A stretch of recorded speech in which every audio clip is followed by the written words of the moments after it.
This is Dr. Jeff Meldrum, and you're listening to the Paranormally Zone.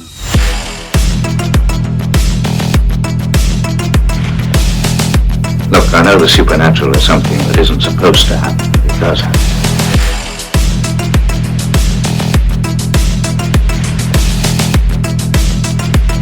A ghostly apparition in the dark of night.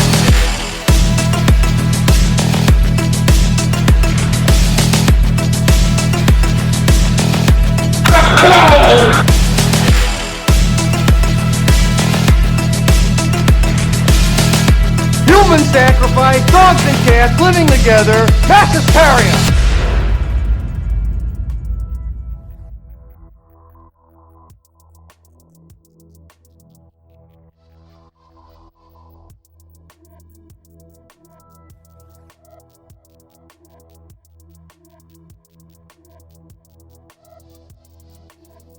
Hey there, ponderers of the paranormal. You are in the Paranormally Zone, and it is that time again. Michael Carbno, are you ready? Are you ready? It's time for not the last call. We changed that. No. It shall never be again. It shall never be again. The last call is no more. It has ceased to be. It has gone on to join the choir invisible. It is pushing up the daisies. Did you fix your microphone yet? Got it. Okay, I was stalling. I was trying to stall. Yeah. No. This is the return of Terminal, the renamed last call. Yes, it is Terminal. No, nothing like negative as far as we're no longer to be here type of a terminal thing. No. This is Terminal because this is our final take, yay or nay. No shades of gray on whatever topic is at hand. And tonight we got, I think this one is pretty interesting, Mike. It's something that's fairly different. I really do not believe we've ever discussed anything like this before. I've never even heard of something like this before. I don't believe you for 1 second when you say that. Good idea. Okay. Yes. Okay. I think it's an awesome topic that we can do kind of a deep dive into. Yeah. Yeah, absolutely. Terminal, the flagship Paranormally Zone is fairly off the cuff, but believe it or not, ladies and gentlemen, we do research for the flagship episodes. We want to be fairly knowledgeable so we don't come across as complete buffoons, but that's not the case for Terminal. We're no. We're still. Hopefully, we sound okay as far as educated gentlemen. But this is as Mike laughs. But definitely more off the cuff, a little laid back, a little more loose. We're gonna whip them on out, and by that I mean our opinions. Get your minds out of the gutter, out of there, boys and girls. We're talking tonight, talking about whipping things out. We're talking about Megaconda. Damn.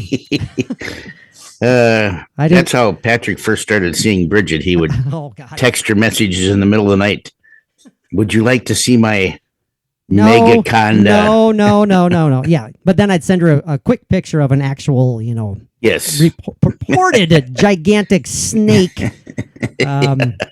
Nothing of the adult slang, nothing of that nature. So otherwise, all she would see was a little garden slug. If that, yeah, that's right. My anaconda don't want none. I'm telling you that right now. Anyways, this one's going to be cool though, because first and foremost, I want to ask you right away, Mike. Yeah. As a lover of all of mankind, as a lover of all of God's creations, how do you feel about snakes? They don't bother me. Okay, good. And unless they're poisonous, then I will scream like 10 little girls if I walked into something like that. And you are, can you tell if a snake is poisonous by looking at it? Well, usually the vipers have the wider jowl line where their poison sacs are. Okay, I gotcha. See, you're very educated. You're and Mike was a biologist in a former life. In a former life, yeah. Actually, and also you can tell by, of course, the wonderful rattlesnake. It has quite a warning sound. I believe it's a rattle. Yeah, something like that. I might be mistaken on that one, but some snakes by color, like the quite deadly coral snake, Well, and some But you have to remember what the pattern is, what the colors, what order they're in, to either know that it's a very deadly coral snake, or if it's the other snake that I can't remember the name of it, but that is very benign, benign, non-poisonous. Absolutely, yeah. And of course we have all sorts of other lovely, fun snakes out there, of the poisonous variety. Your king cobra. Yes. Of course, as everyone knows, the cobra has its very. How would you describe it? It's a hood. I like that. It's it is a hooded Yes. cobra. Mike knows his snakes. I'm telling you that right now. Mike is a snake man, if there ever has been. We were warned against them in the Philippines, the cobras and the pythons and the little green snakes that hang off of trees that bite you. Oh, those are just little bastards. As you're walking under them, yeah. Yeah, annoying little things. And then there's like the little tiny, as like Mike said, the harmless little garter snakes that like get down and they sneak into like my daughter's bedroom in the basement and make her, cause her to come running upstairs. There's a snake in my room. There's usually a lot of snakes here every summer in the yard. There's also a family story regarding my father that goes back way back in the day. I wasn't even alive at this point, but apparently there was a snake. And this is very, very true, verified by my older brothers and my mom, of course. A snake that got loose and somehow got onto our farm, and it was one of those snakes, the non-venomous ones that looked just like a cobra, that got into our shed. It was in our shed or in our barn. I can't remember. Long story short, my dad was terrified. I'm sorry, Dad. Really? Rest in peace. But he did have a few weaknesses, of course, as we all do. One of them was snakes. So much so that he called his brother, my uncle, to fly on out to the farm with a gun and come and extract this snake. Well, extricate it. They did more than I'm sorry, animal lovers. I'm sorry, animal lovers. I'm sorry, snake lovers. But yes, my uncle did blast the snake out of existence. My dad did dig the hole to bury the snake in, though. So. Well, there you go. Then he redeemed himself. Well, actually, you know what? I'm correcting myself. What they did is he dug the hole and then they scooted the live snake into the hole before it was terminated. So really, yeah. Well, that takes some work. I guess. I don't know. He's got like a little horn that he blows some East Indian tune on that That's a great question. I need to ask my mom that. How did they get that snake into the hole? And how long did my uncle have the snake cornered while my dad was digging said hole? Yeah. Just keep it in place over there, Jack. Yeah.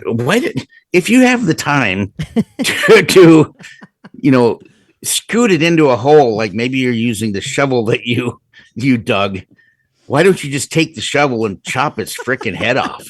I don't know, Mike. I don't know. Like I said, You should have made him dig his own grave for crying out loud. Well, that's asking quite a bit.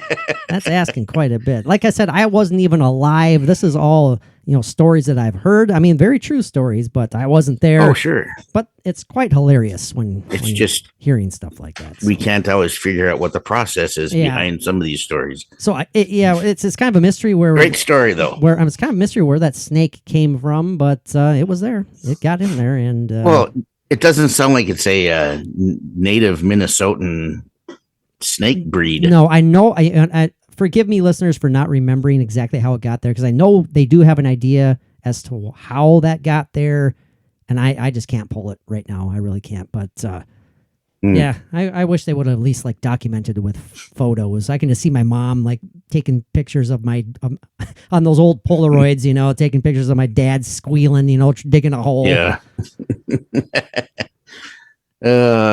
Anyways, crazy. Megaconda. Should we dive into it? This is Megaconda. It sounds like a movie, like Sharknado, but this. Well, there Megaconda. actually wasn't there like a terrible movie called Megaconda? Oh, there was something. Yeah. Well, yeah, I'm sure there is a number of them. We're going to focus on one particular story, but as is the case with Terminal, we're going to kind of after we lay the groundwork of the story, we're just going to kind of go off course here and just let you all know what the hell we think about the possibilities of these massive, truly gigantic snakes actually possibly existing. Yes, and it was a movie and came out in 2010. Horror sci-fi, 1 hour and 26 minutes. Megaconda. And you said horror sci-fi. Horror. Oh, okay, just clarifying there. Ooh, starring Peter Dang. Who? And Stella Stevens. Again, who? Greg Evigan. Who? I don't know any of these people. Well, Greg Evigan, wasn't he on BJ and the Bear or something like that? What? Oh, never mind. I'm kidding. The Bull Killer, Mike. Yes, the Bull Killer. And Bull Killer. They came up with that after, didn't it, like, they found a half-eaten bull? Well, that's according to this story. So backing up a little bit. We're going back to 1948 in the Amazon rainforest. This is the portion that we're going to be focusing on a little bit here.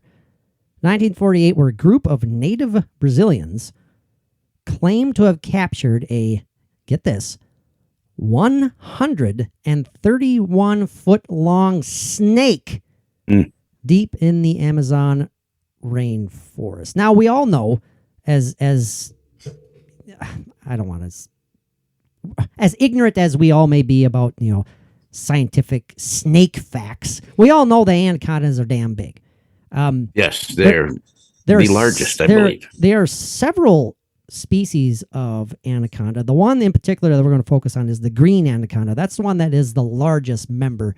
It's very common for this beast to grow to lengths of 20 feet or more, with some rare occasions of being over 30 feet. Scientifically, I guess I shouldn't say verified, but believed to be capable of growing to over 30 feet in length. Now that's massive. I think. You think 30 feet? Well, that sure isn't 130 feet like the Megaconda. But good Lord, no.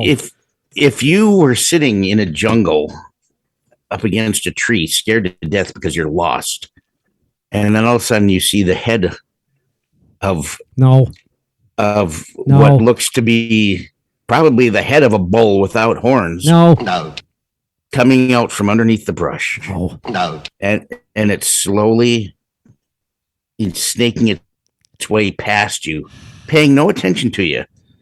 But you just keep seeing it coming and coming out of this, from underneath this underbrush. No. Until you can't believe that there's still more coming out. No.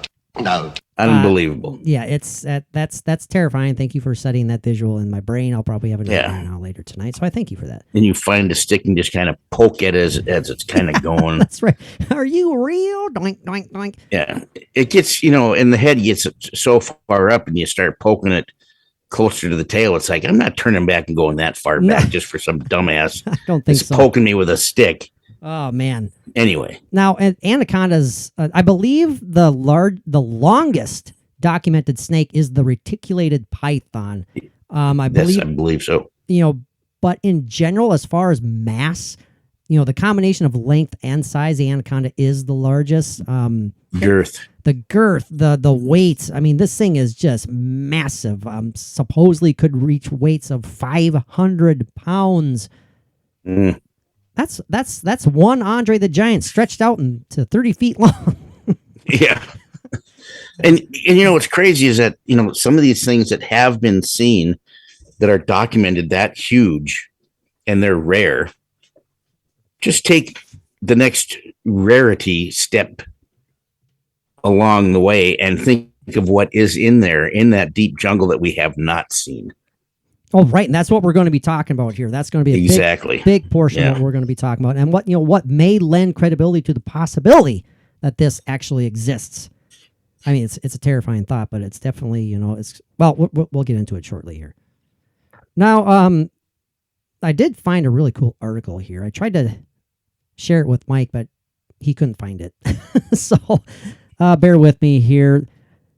Biologists have yet to recognize a living reptile in excess of 33 or 34 feet, but some believe this giant anaconda or Megaconda was in fact a real specimen. The Brazilian natives called this terrifyingly enormous snake Matatoro, or the bull killer, after, as like what Mike said earlier, a half-swallowed bull was claimed to have been found inside of the Megaconda.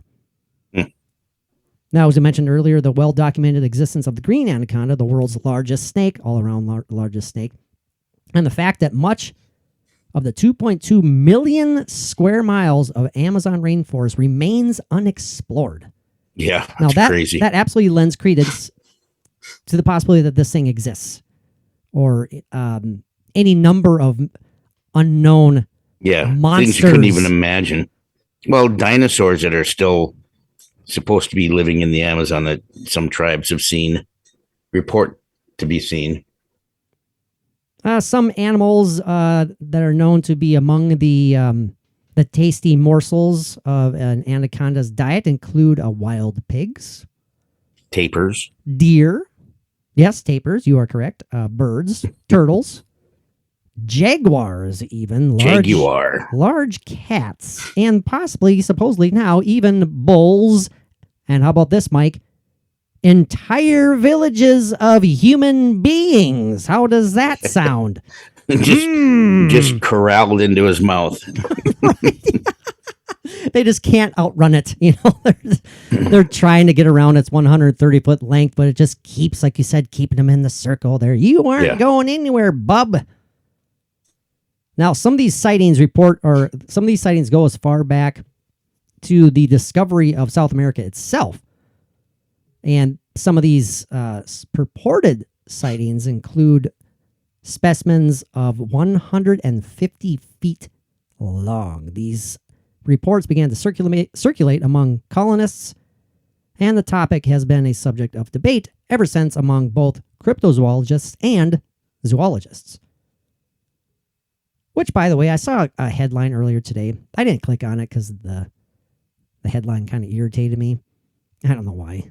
Because maybe it was a positive article. I don't know. But it said, is cryptozoology good for science? I'm like,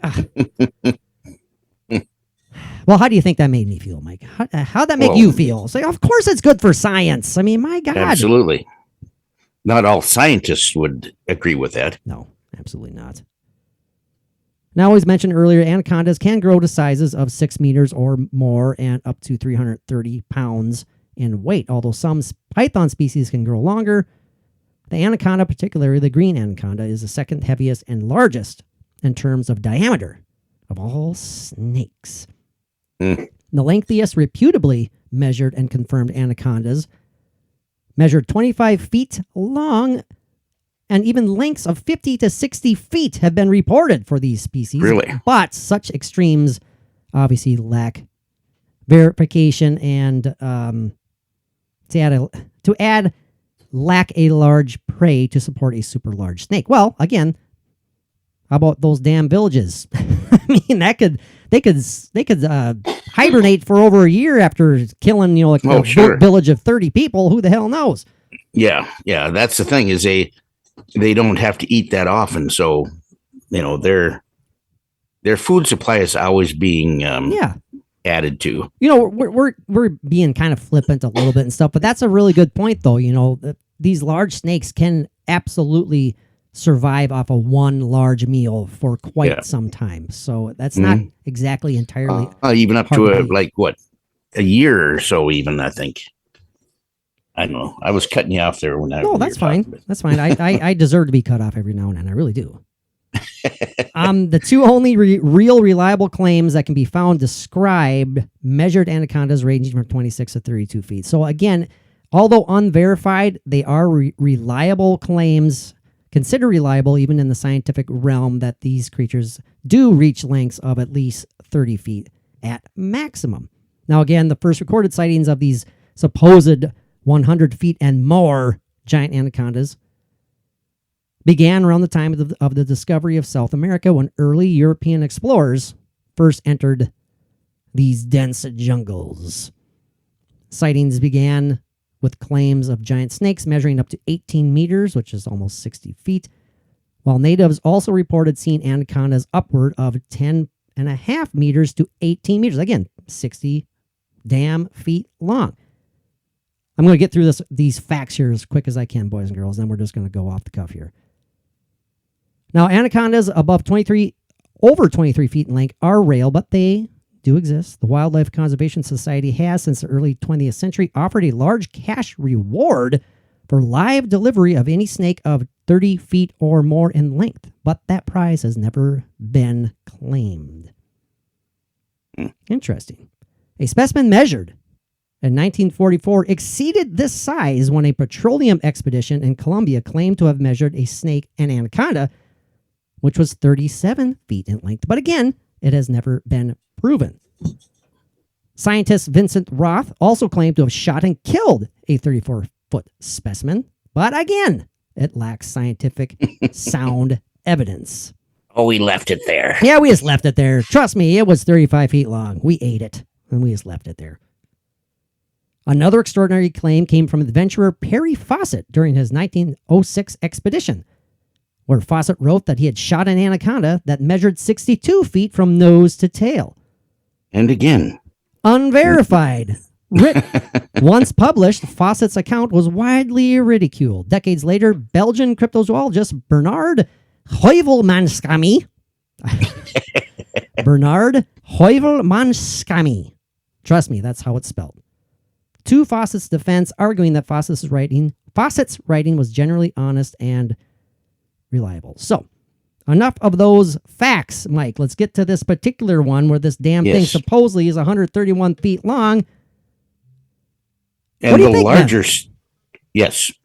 And the larger snakes, they can go up to 2 years without eating. Thank you for finding that. That's ridiculous. Good job, Mike. I'm happy for you. Can you imagine not eating for 2 years? No, I'd be dead. Probably. Yeah, you're no snake. All right, Mike, let's think about this now. Now it's time to put our thinking caps on.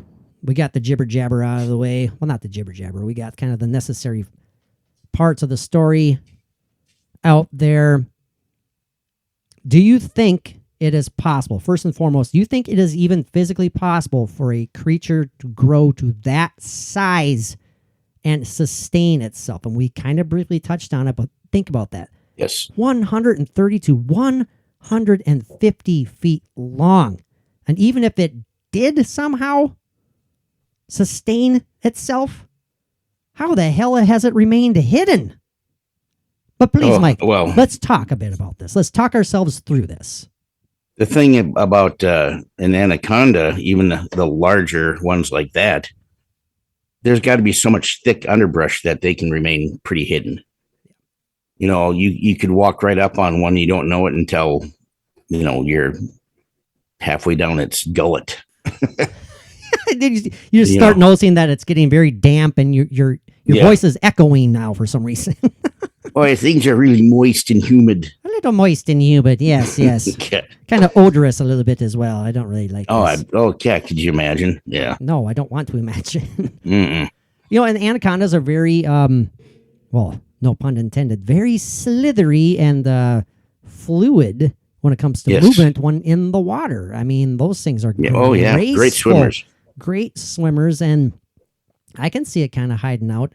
I can definitely see these massive 30-foot ones hiding out in the water because they do. That's what they do. Right, exactly. But is the Amazon as gargantuan as it is? Is it capable of hiding a creature of this supposed size? If like what we've talked about before, the possibility of actual dinosaurs still surviving in the Amazon. Mm-hmm. I mean, think of this. Something as large as the brontosaurus that is hiding in the Amazon jungle. If it was that large, I'm certainly can I pause a you snake. Can I pause you for a second here? Why do you always? Can you not think of a different dinosaur besides that one? No, when I'm talking about dinosaurs, when it's with you, it's going to be brontosaurus. Well, okay, an ankylosaurus, which is a lot smaller, Yeah, very much so. Very much so. but Good. still, very easily hidden. Good pull there with the Ankylosaurus. Good job. Yeah. Good job on that one. It kind of an inside joke going on there if you aren't a long time listener. If you're just tuning in right now, we apologize. And thank you at the same time. Mike Patrick likes does not believe in the Brontosaurus. No, I believe in the Brontosaurus. It's just a whole damn mess of its namesake, for God's sakes. And it's just it's a whole big mess. We're not getting into it because it bothers me. Yeah.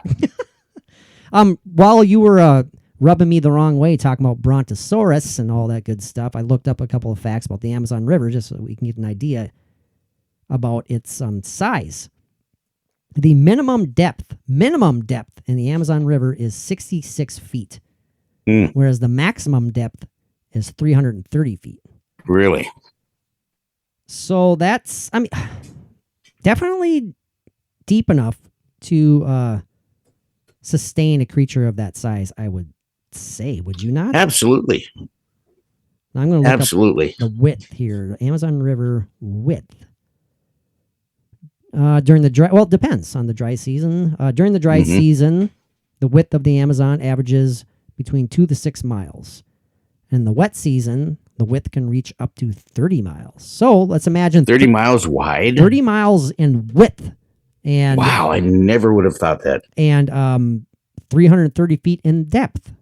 That's pretty massive. That's what I'm reading, right? That's what pops up here in live science right here, right in front of me. I usually go by, after watching the movie, The Creature from the Black Lagoon. Ah, that's one of your favorites, isn't it? I love that movie. Okay, so physically possible to sustain and to hide an animal of that size. I think we both are in agreement that yes, it is possible that something of that gargantuan size, very highly possible, could hide in the river. Now, could it remain out of view while on land? Well, not so much. There's a supposed photo floating out there, black and white photo of this, an aerial photo of this massive snake. I'm sure you've seen it, Mike. I'm sure our listeners have probably seen it too. To me, it just screams fake to me the moment I look at it. But who the hell knows? Maybe I'm wrong. Maybe it is somehow real, but Mike's giggling at me for some reason. Or you giggling at something else? I don't know what the hell is going on. Is Macy looking at the bottom of your everything's foot? Good. Oh, Mary throwing in her 2 cents, I hear. Huh? Tell her to zip it. And yes, I can tell Mary to zip it because we're friends, and so it's all in good humor. And because she can't hear you. That's true. That's the main part. That is the main part. Now again, we'd have to go and do our own research. We'd have to go see if any of these Brazilian natives are still around, still alive, or if their family members are still around. We'd have to go interview them ourselves, Mike, in order for us to have credibility talking about these type of things. Remember that always. Yes. Pedro, my name is Pedro. And that is the name of a gentleman who ripped us a new one on the Twitter a while back, saying that we didn't have a right to talk about stuff like this because we weren't researchers and scientists and astronauts and deep sea divers and all that good stuff. Yeah. Anyways, that's neither here nor there. People that eat pie. We can't talk about that. We can't. Absolutely not. Unless it's our own pie eating. Well, I'm not a fan of pie. I really am. Oh, not. I love pie. Nah, I just can't. Macy didn't like that answer either. She's like, "Ooh, how can you not be a I like fan a good of pie?" pie. I like a good cake, as long as it's all moist. And you have to throw that word into moist cake. Oh, you kind of beat it. So today I've heard moist and Brontosaurus. So now and Botan. And Botan. Oh my God, I overlooked that one. Oh, I went and took in a right at the next corner. So if a Brontosaurus fell into the Amazon, it would be a moist Brontosaurus. It has taken a wrong turn. And boy, he Botan it. Should we? Igor, help me out. Igor, should we just call? Should I just tell Mike to zip it? No. Okay, I'll let him go on. I'll let him go on and on and on and on and on and on. Okay, Mike. One of the perhaps positive aspects of the terminal episodes is that they are a bit shorter in length than our flagship episodes. Listeners going, thank God for little favors. For that. Thank God for that. Well, what? Okay, Mike. Thank you, Jesus. We're at about a half hour already. Should we Wow. give our yay and nay, no shades of gray, with some reasons behind it? What do you think here? First of all, we know that these creatures can grow to massive sizes. We know that. Right. We know that the creatures themselves exist. And we also know we just don't have documented cases of the extremely large. Right. Yeah. And right, we also know that specimens. We also know that prehistoric ancestors, or however you want to call them, of said species have existed. I mean, it's no secret to anybody. A lot of damn animals back in prehistory were darn large beasts. Right. And why not accept the idea, or at least be open-minded to the idea, that somehow these large animals, these extremely large creatures, did not go extinct. One or two of them did survive and has remained well hidden. I'll throw that one out there. Let's fire it away, Mike. I want to know how you feel about the possibility of this, why you feel as such, and just give us your yay or nay. What do you think, man? Is this thing, you can't, it's no shades of gray, man. We have to say yes, we have to say no. That these things are still out there and reach lengths of over 100 feet. I'm going to say yes. I mean, right off the top. Right away, he doesn't. He throws a zinger. Yeah, to me, there's there. no question about it. I mean, like we said, we haven't seen them. We haven't documented anything like that, of course. But, when you think about it, this vast, huge acreage of jungle that just massive, anything can be in there. And it's so huge that, and the anaconda, especially like the adult anacondas, they have no natural enemies. I mean, they are like one of the top predators. Mm-hmm. They have the food sources they have there. They have the time. They have, they can probably live to be maybe 200 years old, like reptiles tend to possibly do. Point. They've got all this time and all this room to grow in. Like fish. You put them in a fish tank and they grow to the size of the tank that fits the tank. You have like an anaconda that maybe it'll keep growing as long as it has the lifetime to do it and the room to do it and the food to do it. I think they have all of that where they're at. I did look up just because I wanted to see what the average lifespan of green anaconda was. It says the average lifespan in the wild is about 10 years. Okay. But it says, however... forget the 200. Well, it says, however, they can live much longer in human care, with reports of anacondas living into their late 20s. So, I mean, that's a little bit. It's not quite 200, but, hey. That's drop a zero. But again... Those are the quote-unquote, I'm doing air quotes here, the smaller 20-foot anacondas, Right, so, exactly. We're not even thinking about the lifespan of these, or considering the lifespan of these supposed 100-foot specimens. But I didn't mean to interrupt you, but you were on a roll there, so... well, and then, I just really do believe that, the resources, the room, and the time, these giant, huge ones that are, say, 130 feet long, how old would that have to be? I mean, what's their rate of growth per year? Right. How often do they shed their skin and grow? I mean, there's a lot of questions here. That's another great question I'm going to find the answer to right now.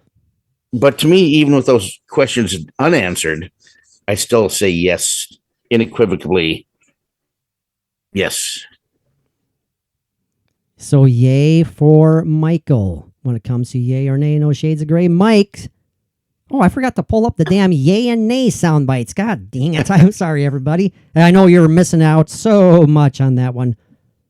All right, let's see here. This is according to reptileforums.co.uk. Well, no, that one's going to be a little bit too much. That's a little... No, I don't want to go to the forums. I want actual science shit. I want science shit here, people. She blinded me with science. Oh, all I found here is quickly without doing a lot of research, obviously, because I just literally pulled it up on my phone. Anacondas grow quickly until they reach sexual maturity at the age of 3 to 6 years. They continue to grow, but at a much slower rate. But it doesn't really tell us. I guess it's kind of hard to give a specific amount of growth since they're all different sizes and length anyways. So Mike gives the big yay for yay or nay, no shades of gray. All right, moist brontosauri aside, but but considering the depth, the length, the width of the Amazon, the dense forest of the Amazon, the unoccupied, unpopulated miles upon seemingly endless miles of the Amazon and around in said country/continent. Man.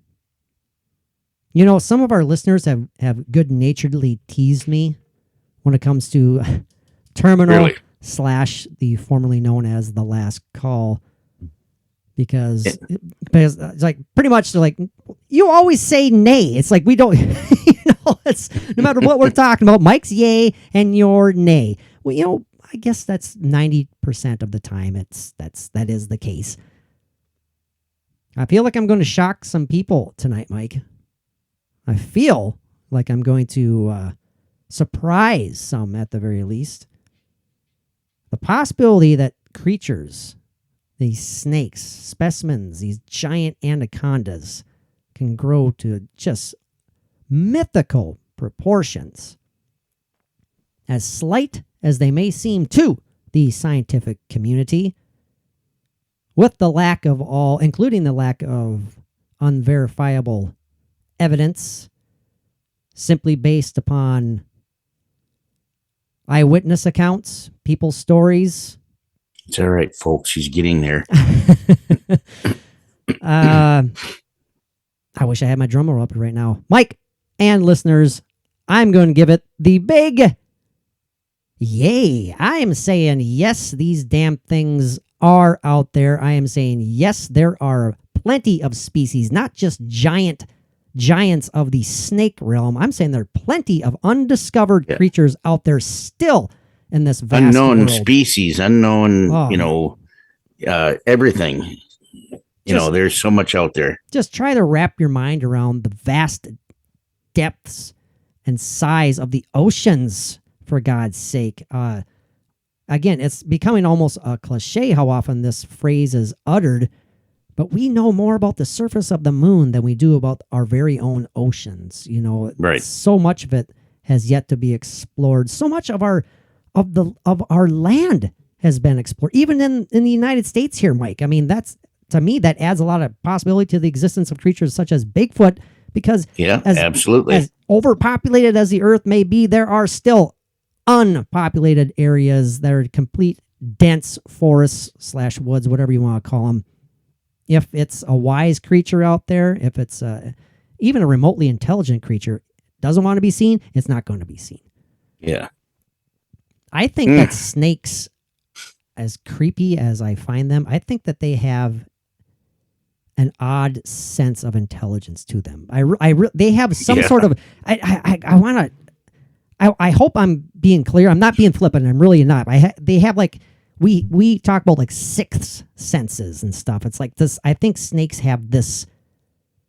They have some sort of awareness of life and their surroundings that, well, obviously I can't put into words, but I think it really helps them. And I'm not even talking instinctual or instinctive, however you want to put it. I'm saying that they are consciously making decisions to extend their lives. I don't know if I'm making any sense, Mike, but They're not dumb. Well, They're not it's dumb. that instinct for survival that any creature would have. But snakes have Yeah, but I'm not talking instinct though. There's something else that's going on there. an innate, born with sense of being. Something is the only word I can think of is like awareness, and I'm sure I sound like that's good. I probably sound like a buffoon, but So you figure they have these heat sensors that they have that they pinpoint their prey. It's not always just seeing. It's a like a infrared, and that's what looks like their noses. They have these sensors that are in those same areas. I believe that it's like looking through an infrared camera, and they're sensing that heat. And then there's also there's a reason the sense of smell with their tongue. It's like tasting the air. There's a reason that they have existed for millions of years virtually unchanged. I guess that's kind of where because they don't need to change. There's no need for them to evolve anymore. Because it's like, well, this is working. Something's right there.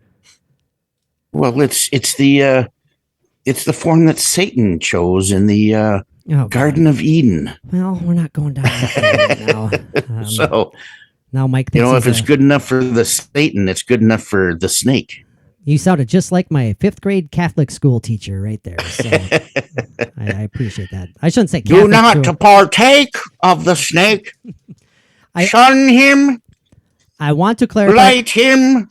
Do not invite him into your home. See, now you're sounding just terrifying. So it sounds eerily familiar to some of my priests from back in the day. And I want to clarify. I didn't go to Catholic school. I meant my church school when we were dismissed for an hour to go to said church school and stuff and learn the ways of the Lord and all that stuff. So I'm not laughing at that. Oh, sure you aren't. Learn the ways of the Lord. There's nothing wrong with that. Oh my gosh, Mike's literally like he's pulling his lips around his teeth to try to keep himself from bursting out in mocking laughter right now. So, but what is there to mock? Me? That's what you wanted to do. Yeah. Well, okay. He admitted it. Now, how can I get through this and kind of include in both positive ways our Christian listeners and our pagan listeners? Well, I know. I got you. Well, I will tell you that I did have okay. To wrap it up, yays on both parts. Both Mike and myself say yay to the possibility that there are these massive, slithering, slimy serpents out there still in this world. And no, I know they're not slimy. But that reminded me of when we're talking about some of my church school experiences. It reminded me of also going to my church back in the day and sitting in the confessional. Mike, did you ever have to do that? You probably didn't. Did you ever have to go? And I wouldn't have. And confess your sins? I would have walked out. You would go, then you'd have to repent, for your said sins. My father, not my literal father, my priest back in the day, he was just he wanted to be out of there more than the kids wanted to be out of there.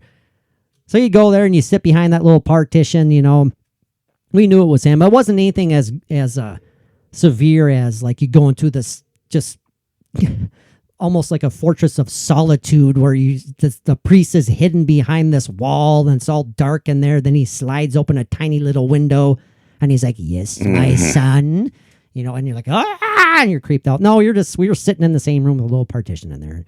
It reminds me of being interrogated by the Office of Special Investigations in the Air Force. That's kind of what it was. But long story short, I just have memories. That. I just have a memory of one particular confession where I was just waiting in line along with all the other kids. And it's like, God dang it. I mean, I was literally trying to think of my sins. And I was like, what do I have to tell them? So I go down there and I say, well, I fought with my brothers. I didn't listen to my mom. And I said a naughty word. I was whatever, anything like that. Yeah. And you go, okay. I spent an hour in the bathroom and I wasn't peeing. Well, with the water running. And so he's like, well, okay, go say 1 Our Father, 3 Hail Marys, and you're forgiven. It's like, oh, great. I'm forgiven. So you can just say these things and you're forgiven. Yeah. Well, if you'd have to go say the prayers and you'd have to mean them and then you'd be forgiven. Yeah.